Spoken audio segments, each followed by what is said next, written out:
Hello everybody, welcome to Admit Physics by Arun video channel. In today's video, we are going to solve a multiple choice question in the chapter Current Electricity. What is the question, sir? This question has been asked in the NEET examination in the year 2024.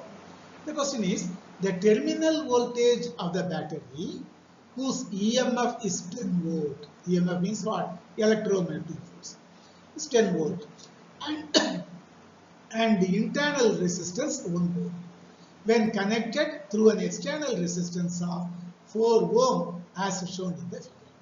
So this is the 10 volt EMF battery with a 10 volt EMF. This is the internal resistance 1 ohm of this battery. This is the external resistance 4 ohms. Current is passing through this. So we are asked to calculate the terminal voltage of the battery.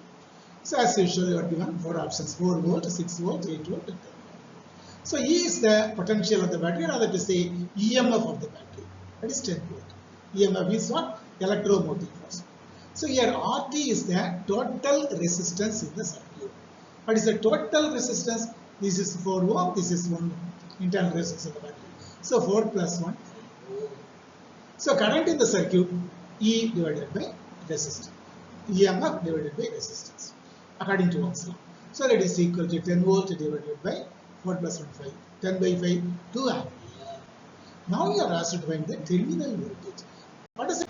The terminal voltage of a battery is the actual voltage, potential difference, across its terminal when current is flowing through the external circuit. So it is always less than the battery's EMF, electromotive force.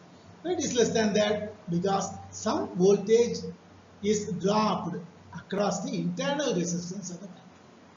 So the formula for terminal voltage of the battery is V is equal to E minus I. E is the electromotive force, that is 10 volt. I is the current flowing through the circuit, that is 2 ampere, that we just found it out. And R is the internal resistance 1 ohm. So capital V is equal to E 10 volt minus I 2 into R 1. So 2 into 1, 2. 10 minus 2 is equal to 8 volt. So 8 volt, option 3 is the what is this terminal voltage of the given battery in the circuit. So option 3 is the right answer for this question. You will see one more question from this chapter, current electricity, in our next video. Till then, thank you one and all. Okay, thank you.